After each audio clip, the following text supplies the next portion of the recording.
Once upon a time, in a vibrant forest teeming with life, there dwelled a raven burdened by the weight of his existence. Perched atop a sturdy tree branch, he watched with longing as other creatures danced and played beneath the canopy. Tears welled in his dark eyes and reflecting the Aki in his heart as Maya he yearned for a life beyond his own. As days turned to weeks, the raven's sorrow deepened, casting a shadow over his soul. He envied the vibrant plumage of the parrot, the graceful elegance of the swan, and the resplendent beauty of the peacock. To him, they represented everything he longed to be, cherished, admired, and free from the chains of self-doubt.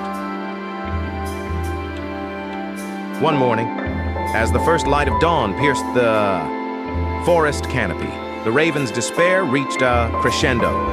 Unable to contain his anguish any longer, he unleashed a mournful cry that echoed through the trees, catching the attention of a wise old monk meditating nearby.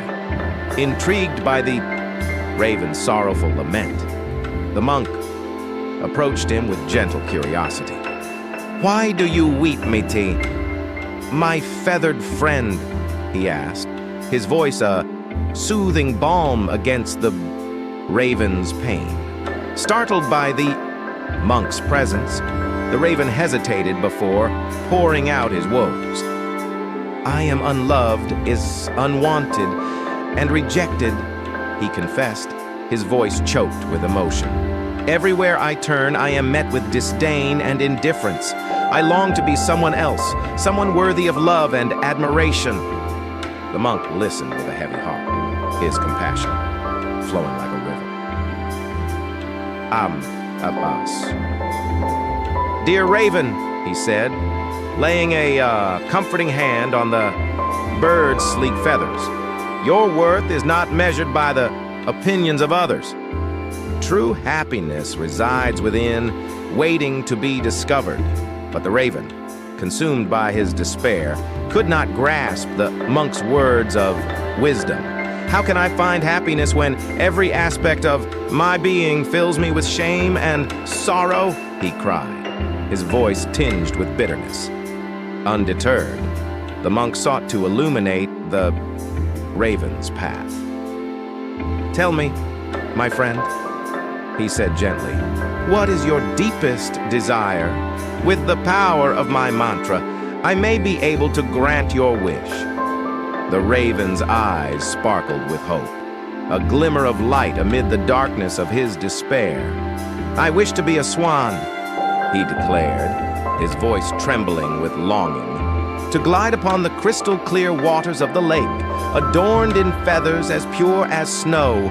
That is my heart's greatest desire." The monk nodded in understanding. "Before I grant your wish, seek out a real swan and ask if it is truly happy in its form," he instructed. Eager to embark on his quest for transformation, the raven spread his wings and took flight. Guided by the distant murmur of flowing water, he soared above the treetops until he reached a tranquil pond nestled amidst a grove of willow trees. Descending gracefully to the water's edge, the raven beheld a sight that filled him with wonder. A majestic swan gliding serenely across the shimmering surface of the pond. Enthralled by its beauty, the raven approached the swan with a mixture of reverence and longing. "O noble swan," he said, his voice filled with admiration, "are you truly content in your form? Do you not yearn for something more, something beyond the confines of this tranquil pond?" The swan regarded the raven with a serene smile, its eyes reflecting the calm depths of the water. "My dear friend," it replied, its voice as gentle as a whisper, "happiness is not found in the pursuit of perfection, but in the acceptance of oneself as one truly is. In embracing the beauty of the present moment, we find joy beyond measure. The raven listened intently, his heart stirred by the swan's words of wisdom. Could it be, he wondered, that true happiness lay not in the pursuit of perfection, but in the acceptance of one's own unique essence? With a grateful nod to the wise swan, the raven took flight once more, his spirit buoyed by newfound clarity. Sekten nes isata bofanatim alarida. As he soared above the treetops, he realized that he need not be a swan or a parrot or a peacock to find happiness. For true contentment lay within, waiting to be embraced. Returning to the monk, the raven shared his revelation, his eyes shining with newfound understanding.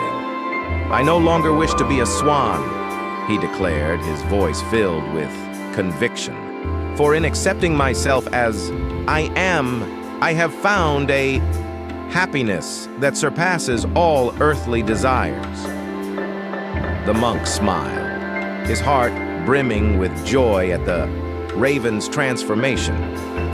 Truly, my friend, he said, you have discovered the greatest secret of all, that happiness is not found in the pursuit of perfection, but in the acceptance of oneself as one truly is. And so, the raven lived out the rest of his days in peace and contentment, soaring high above the treetops with a heart full of gratitude for the beauty of the present moment.